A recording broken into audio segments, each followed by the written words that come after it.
true leaders are not stagnant people. Hmm. True leaders live outside of their comfort zone.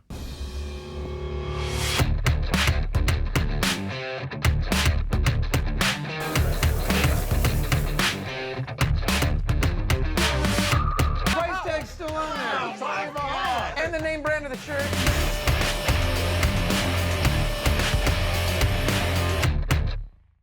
On today's episode, I'm excited to be joined by Dan Whittaker. Dan is the managing partner of Whitaker Company, a California-based accounting and advisory firm focused on helping businesses grow through strategic financial planning, tax strategy, and leadership development. A CPA, CEPA, an entrepreneur, Dan works closely with business owners on building long-term value and healthier companies. And FYI is also my CPA and friend of, I was trying to figure it out. It's got to be 25 years now. Half our lives. Yeah, I think it's probably right around that for sure. 20, yeah. It's crazy how long it's been. I was doing the math this morning. I'm like, hell, I've known Dan for over 25 years. It's insane. And even with your wife, I've known her since high school. That's right. Oh my God. That's insane. So thanks for joining today. Let's jump into it. We've known each other for a long time, so we could go hours and hours and hours on conversation. But I thought what we could start with is sort of your background, origin story, and you could go like what led you into accounting. And I remember you talking to me, like I think how you paid for college wasn't even accounting related, was it? Did I get that right? It was not. Yeah. Tell us a little bit about it. Yeah. No. So going back to back to being a kid and being raised, I would say I didn't really have a choice but to be an entrepreneur. My grandparents on both sides of my family were business owners, some fairly successful. And then both of my parents were business owners in real estate and construction. So I really didn't know what it meant to work for somebody. And I knew what risk looked like from a business perspective. I also grew up with parents in real estate and construction and building homes. And in those cycles in the 1980s, the late 70s and the 80s, with interest rates high, I can remember as a kid, there were times that either we had everything we wanted for Christmas or we had nothing for Christmas. Wow. And that's because the economic cycle. And for me, I never wanted to have a family and raise kids within those economic cycles that, it was up and down for both my parents at the same time. So kind of going through school, getting out of high school, starting college, I was really trying to determine what my major would be. I always liked business. And for me, business has always been a game. Awesome. It's the most strategic game there is, right? There's strategy involved. There's people involved. There's personalities involved. There's innovation involved. There's integrity, but it just is a game. And being a game, you start learning that the financials of a business really show the levers you need to pull or the dials you need to turn to impact a business positively or negatively. And for me, that's the strategy of the game is what levers do you pull and what dials do you turn and when. So really that's how I see business as being the biggest game. But, so in college, I chose my major because at that point I wrote a business plan on a yellow pad of paper that essentially was selling. It had a real estate component, an insurance component, a stock brokerage component, and a tax component. So I developed this business plan at 18 years old that was a business that did all of that. The only thing at that point I needed to do to go to college for was to become a CPA. When I was 18, I got my real estate license, and what Mike was alluding to earlier, I sold real estate to put myself through college. So I already had a real estate license at 18. I knew a little bit about the insurance world. I knew if we wanted to do investments, that those were at that point things you could just go take tests for. And that was a skill I was willing to do. But it was really tax and accounting that required a CPA license, and that's how I picked my major in school. And then I get out of school 4 years later, and I get into a pretty large accounting firm in Orange County, and I really just enjoyed the world that I was in. And even though I was in what you would call the tax side of the accounting firm, not the accounting side, with the tax side, I got all the special projects.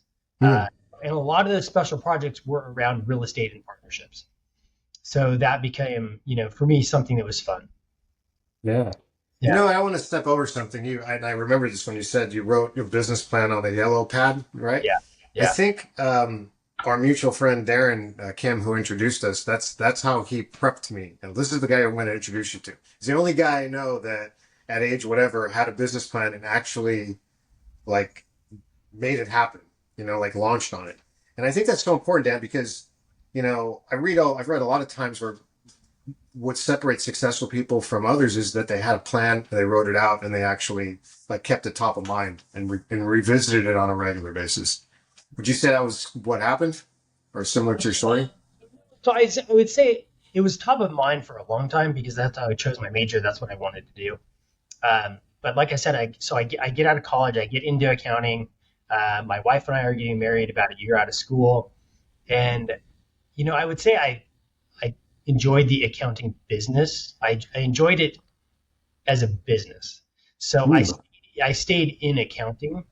And so then I was at a large firm for about 4 years. And then I went to KPMG. So I was at one of the big four, spent about another 4 years at KPMG. At that point, I was 29 years old. My wife was 5 months pregnant. And at that point, I decided it was time to leave KPMG and go start an accounting firm. So I don't know, for anybody out there that is that started a business, has an entrepreneurial bent to their life, you don't want to start a business when your wife is pregnant. Would be my. I started mine right after our third child was born, like 6 weeks. Also a mistake. Yeah, also a mistake. Also a mistake. So and my wife, she is in this business with me. She's been here. I started in 1999. She joined in 2006. So it had 7 years runway before she joined us. But she also is a CPA, but she was not raised by parents who are entrepreneurs. Her parents both had very stable jobs. So it has always been, it's a good balance for her and I, because she sees that, like, she likes the stability. That's how she was raised, with stability. I was not raised with stability. So I was always willing to take more risk. So that's been something that she's really balanced me in that over the career. But yeah, don't start a business if your wife is pregnant. Yeah, that could be our opener. I was thinking about, I hadn't thought about that before, because I didn't think about myself as growing up in a world of entrepreneurs, even though we did, because it was just all I knew. Yeah. And then I had, worked in banking, worked in insurance. I had like regular jobs, but my wife came the same. She came from a family that had worked for stable companies or jobs. Although the interesting part about that is probably shortly after we got married. Actually, I would say her dad was probably my age now when he got laid off from the company he worked for. I think it was Verizon. Okay. And so he actually came and worked for us because that was an unexpected turn of events. And I had personally, like, working in insurance when I worked at State Farm, I was watching them downsize because of technology. And again, that was 30 years ago. It's because like the IBM had come out with the first sort of like what we would call an iPad now, but it was a tablet. And the more that they instituted technology, the less important computer and technology made the jobs that I had. So people that I could have promoted up to, those levels got demoted down because they didn't need that role anymore. Yeah. So I think that's when I realized I'd be better off working for my family than in this desk job where I have no control. Right. But I hadn't thought about that before. It's really interesting. What do you think, like, man, we've talked about a lot of this stuff, but what's probably your biggest challenge of building Whittaker Company? What's the biggest challenge? Well, I would say, like, what's the biggest one you had to overcome? I remember one when I think you almost had to rebuild the entire company at one point. Yeah, I did have a situation like that early on. So I'd say one of the biggest challenges in building any business is the personnel and scaling personnel and scaling. I don't want to say HR issues. I would say definitely personnel and personalities. Yeah. Not That's HR. Yeah. Scaling personalities Yeah, That's huge. Yeah. that's one that I would say. You know, you can always, especially as an entrepreneur, you can always look back, or you can always look at dials I need to turn, levers I need to pull, strategically what do I need to do. But no matter what you want to do or what you need to do in your business, it always entails personalities. Mm. And so you've got to be able to manage the energy of people, manage conflicts, and be able to lead people very well. Yeah, that's always a big challenge because yeah, I'm always amazed. I go to different conferences and restaurant shows and whatever, and some go, yeah, I own 6 chicken restaurants. I started 5 years ago. I'm like, how did you put a team together and the people together to do that? Because it's not common to not just be able to build the structure, but then this training materials and SOPs, and then find the right people to lead and actually have it function and work and be profitable. Yeah. Like how many times? So it's interesting, right? You're in a unique situation where you're not only running your own business, you're seeing other people's businesses run from behind the scenes, right? Like you're seeing the Yeah. numbers and the finance. Like, what Yeah. are some challenges that you have been through that parallel or helped you to see or help one of your clients get through something that they're in? Yeah, no, that's a good question. I guess maybe I want to go back a little bit because it's, we are a team of seven. My office, like my team, we have 17 people on our team in our accounting firm, in our CPA firm, and we only represent about 65 clients. Okay. Those are all family-held businesses, and Wow. most of our clients own 3 to 5 businesses. Okay. So you kind of multiply that out, and that's a lot of people. That's a lot of people we see, a lot of clients we see. But they are very, family oriented. And your question was again, Well, it's like with your experience and some of the challenges you had, have you been able to be helpful to your clients, being like, oh, I dealt with this, or I can anticipate you're going to run into this problem based on the fact that I built a business and it's in essence in a lot of ways a family business too, because it's your wife and yourself. yeah. Does So it give you a unique perspective? I guess is my it gives probably me simple question. it gives me a tremendous amount of perspective. But I would say our team and myself, not only do I approach it from the numbers perspective, but I approach it from the people perspective. Mm. From the numbers perspective, I think what a lot of entrepreneurs and business owners don't understand is as CPAs, we can look at the numbers and we see what's happening. We like clients can come to us and say and tell us symptoms. Like think about going to a doctor, and if you go to a doctor, you share with the doctor symptoms you're having. Mm. What does the doctor do? The doctor runs blood work, or the doctor does x-rays or an MRI, and they say, well, the reason that you have these symptoms is because you have this underlying condition, and they help you fix the underlying condition. That's what should happen. From our perspective, we're not much different than doctors. In Okay. our clients tell us they have symptoms. Like those symptoms could be cash flow problems. They could be, and cash flow is maybe not one you hear all the time, but there's different things. There's different things you can look at in the company. You can see how to run it better, get better margins, and looking at financial statements over periods of time, you start to see patterns developing, and then those patterns uncover what's creating the symptoms that are the problems. So if somebody comes to you and says we're having cash flow problems, Yeah. then you look at the financial statements over a period of months and you say, okay, well, you're having a cash flow problem. And it could be a lot of things. It could be your inventory is too expensive. It could be you're paying your labor is too high because you're not managing labor. It could be Mm. you're not collecting your receivables. It could be you're paying your payables too fast. But a client comes to us and they feel symptoms, they feel problems. They don't know what to do with it and they can't articulate it. We can look at financials and we can articulate what the problem is and give them the instructions to get it fixed. Wow. Had not thought about it quite that way. Just that's really helpful. Like let's say what would you say is your what lesson I would say that you learned that stands out around leadership, having worked with so many businesses, family businesses especially, I guess. So it's all about people. Same thing. It always comes down to those damn people. People. Yeah, it's all about people. Yeah, we have a client in the manufacturing business. They're getting ready to go through a transaction this year. They do about $80 million a year in revenue. Wow. And I found out recently, and they're a newer client to us. They've only been with us a couple of years.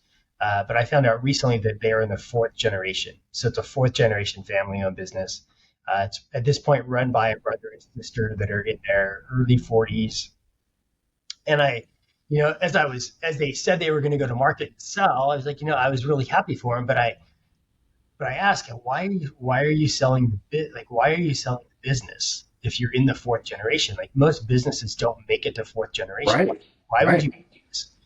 And the brother's leading the organization, and he's like, well, my oldest son's 13 years old. I don't know if he's even going to want to be in the business, and I don't want to stay around to find out. He's like, I'd rather that we sell the business and move on and invest in other things and do things that I want to do and do things that my sister wants to do. Yeah. Yeah. We're still there. Like, well, I just don't know. Or, it's like I'm third generation, moved on to fourth, right? I have one daughter that's part-time. I had one that was a host for a while, but she lives in New York. My brothers have kids that work there.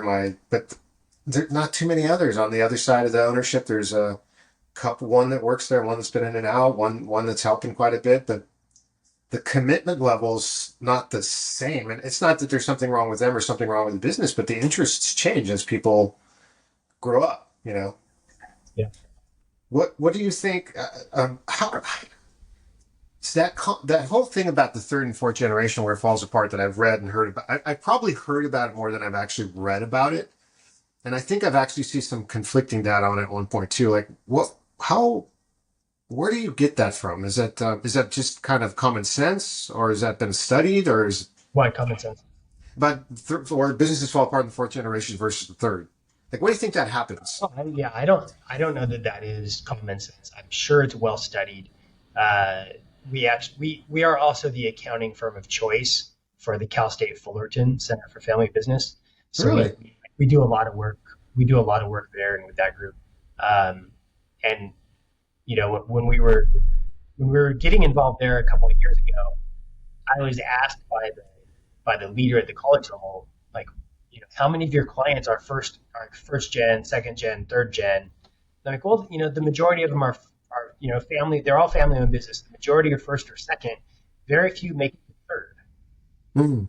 And I asked, like, what's the makeup of the Cal State Fullerton business and the businesses in there? And he's like, that would hold true to our group as well. He's like, most of them. They don't. Really, they just get to first or second, so it didn't fall apart in the third. Wow. Well, I don't know that I could say they fall apart, but I would say there's a lot of factors that they don't transition.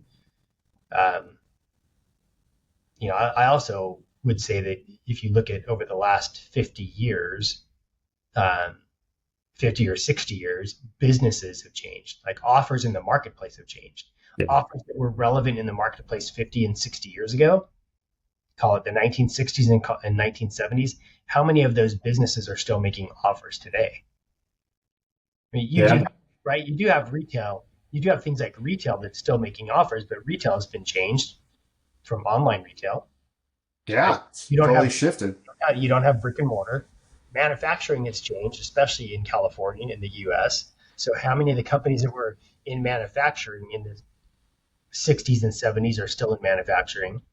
I saw, I was going through our numbers going back to like, I actually found it over from 1997. I made this graph I put on the wall. I forgot it was beside me because I was looking all over for this thing. I couldn't figure out where I printed it from. But I was looking from 97 to 2012, and there was only the increase in sales was much smaller than I realized or remembered. But then when I got involved with marketing, which was really social media, that the same increase we had in sales for that 13-year period, I duplicated it every single year and beat it a few times for like 7 or 8 years. And I was thinking about it. It's not like we weren't trying. It's not like we weren't working. It's not like there wasn't innovation. But I think the real shift was how to communicate with people. Like you social, you had Facebook, you had Instagram. Then we're ranked in the top three most Instagram restaurants. Then we put out a TV show. Then we started actively cultivating and communicating with people in ways that I don't think anyone could ever have done in the past, like traditional marketing. And I think that technology, I think people are still trying to figure out what to do with it. It's like if you watch some people like Gary Vee as an example, he's like, make raw content every day, doesn't matter what he says, just make something and the algorithms will find you or whatever. Yeah. No one's doing that. Like I've been to conferences where, our partner here at Cali Barbecue Media that produced our podcast, I went to one of his talks at a restaurant show, I forget which one it was, might be in US Foods. And he basically had, at the end of it, he was demonstrating the importance of just having your phone and how powerful of a tool it is. And then he asked everyone to stand up, turn to your left or right, and record the person next to you. Yeah. And post it to your social media. So uncomfortable. Nobody went ever. You could see like the sweat and the shaking in everybody.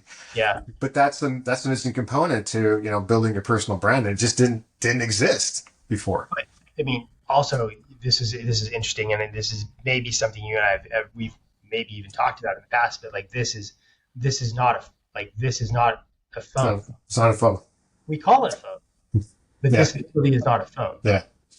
You can call it a computer, but it is a tool that gives you access to the entire world, and you can run an entire business from this device. Yeah. This is not a phone.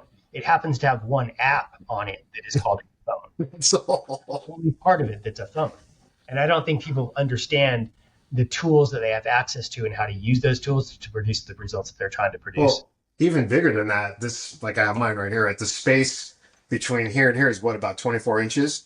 Yeah. And in that space is Amazon, Google, Facebook, Instagram competing for your attention and taking it away from Whittaker Company, San Pedro Fish Market, Kings of Fish. So if you're not actively trying to get in that 24-inch space, you get marginalized and don't even realize it. And it's crazy.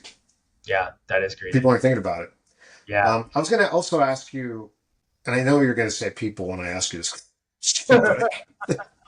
What, like, outside of just being good people, like what kind of characteristics you see like in a good, like a successful leader or even an advisor in business? I mean, you and I have studied a lot of this in the past where it's like, I get his personality, but a lot of it's like, being open to help versus being a jerk that's shut off to any help, but you'll take all that you can get and not even acknowledge it. Do you see those characteristics playing out in businesses you've come across that have been successful versus not? Innovation, teamwork. I mean, those are some of those core values that we have as a firm here, but I think they play out in people and they play out in leaders. Leaders that are humble, leaders that are open to change, leaders that are open to hearing what their team is doing, leaders that are open to, I guess, leaders that are empathetic. Empathy goes a long way in leadership. Yeah. And being able to come alongside your team, not direct your team from above. I used to, this is something I probably never really shared, but I used to have this concept when I was younger. And when I say younger, like in my 20s, I wanted to, before we started this business, I always wanted to have a business where I could, in my mind, I felt like I was on a ladder and I was pulling everybody up. Like I was going to lead by pulling everybody up. Yeah. And, I think to a certain extent that narrative has changed a little bit. I'm willing to pull up anybody that wants to be pulled up. And I'm willing to be below and push up anybody that wants to be pushed up, but people have to want to be pushed. People have to want to grow. And what I find in business is there's a lot of people that don't want to grow, and not industry specific, but I believe people get comfortable and they get inside their comfort zone and they don't grow and they become stagnant. And like true leaders are not stagnant people. True leaders live outside of their comfort zone. Yeah. Like, there's nothing about growth that happens inside your comfort zone. That's what vacations are for, comfort. Other than that, you just keep moving. And I need one. I need one back. I was thinking like it's in addition to pull, I don't mind the pulling up too, but it's the pulling back. It's like, help me. Use your feet and climb up the ladder and I'll get us up a little bit faster. But it's like you really need participation, I think, on both ends. And the other thing I was thinking too is I keep coming across humility and how powerful it is, especially confidence, because I think people misinterpret being humble or humility as a weakness. You can be confident and confident you know things without being closed off to help. And I think that's where humility and confidence can really be a powerful combination Yeah. to mix together. And it's not common. Like I look forward to people that are like, I'm not sure how to do this. Can you help me? Yeah, I don't know either. Let's figure it out together. Mhm. Or like I made a mistake, but I don't want to ever do that again. How do we get past it? Like, I was listening to a podcast the other day. I think it was an All In podcast with the Koch brothers, and they were talking about we had leaders in this company. It was a company they bought or a company I can't remember. But it was like the worst leaders, and I'm paraphrasing, fabricate their successes and hide their failures. I was like, oh my God, I've seen that. Like pretending this is a really good thing, but don't look over here because nothing bad is happening, but there was really no success and you Yeah. couldn't see the failure because they hit it so well. Yeah. And when you like, to me, those are the most dangerous people to have on your company or even work with as a client. For sure. For Yeah, sure. terrible. For sure. I think, Because okay. if What's they're that? if they're hiding the failure, are they not facing the failure? Because I would be one to say that it's your failures that you learn from. You don't learn from, not that you don't learn from your successes, but you learn more from your failures. And Yeah. you always have to be trying and getting out of the comfort zone and moving forward and doing things that you're not comfortable doing. Not in a Yeah. bad way, or not in a, I think you know what I mean, but Yeah. Well, it's also, it's a weak survival mechanism that's going to catch up with you to pretend everything's great when it's really not, and you caused it and you don't want anyone to see it, and you're just like shuffling the shell game. It's like a shell game. Eventually it catches up with you. And I remember, what I was remembering actually this morning, you had told me something. Oh my gosh, this is like 22 years ago. When I had my own little restaurant on Casa Camarón, I remember we were sitting together at a conference and I said, man, this guy that worked for me is a problem. And I think I listed all the things. I might have written it down and pointed to it. And you got to fire that guy now. And I'm like, but he's running the whole business and I wouldn't be able to be here and I don't know what to do. And I was too scared and terrified at age, we had to be like 30, I was probably 31, 32. So, and I didn't know what to do. And the business went away. And the worst part about it, I don't know if I ever told you this, we were clearing it all out to close the restaurant, put everything in storage and move it around. And one of the guys, who I later found out was stealing from us at San Pedro Fish, because he worked at both places. So I'm sure he was stealing from me too. Told me, you know why this place failed? And he mentioned that guy that I was talking about. It was him. He was doing this. Hey, great. Thanks for telling me after we closed down. Nothing I could really do about it now. But it was like, man, I think about this a lot of times. Like it's kind of been my stand now to never let that happen again. If I see something that detrimental to the business, I got to act on it as soon as I can. It's just being sure I'm making the right decision is the only pause for me, like researching it. so if there was an employee hypothetically doing that, would you want someone else on your team to tell you? Yeah. The answer is yes. And I know how you operate and your personality, but I think for the listeners here, if you have employees and somebody is doing something wrong, are you holding a posture that other people would come and talk to you? Mm. Or do you not have a posture? Do you have a posture that you're closed off to hearing things like that, or your team isn't comfortable with you to come share those things because you're the owner? Yeah. That is a place you don't want to be. You want to be in a situation, even as an owner or leader of a business, that your team at any level can come and talk to you and share with you information. Yeah. Be approachable. Yeah.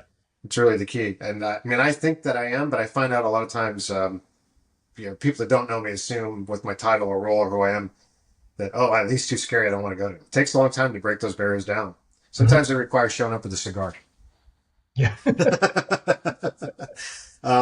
I've got one last question before we jump, and we kind of covered a lot of this already, but I'm just curious if somebody wants to start a business today, what kind of advice would you give them?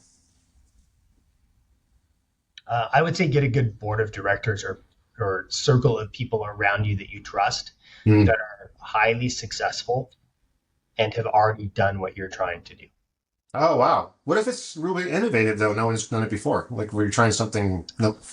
Uh, How do you how do you assess that? Because I think that's the hardest part when you're an entrepreneur or visionary. Like yeah, we study this called the crisis of meaning. Like I know what this means, but nobody else does, and I don't know how to simplify it. But as soon as they figure it out, everybody copies it. yeah. So we could probably do a whole nother hour on this one. Okay, we'll circle back No, then. no, but in all honesty, so I've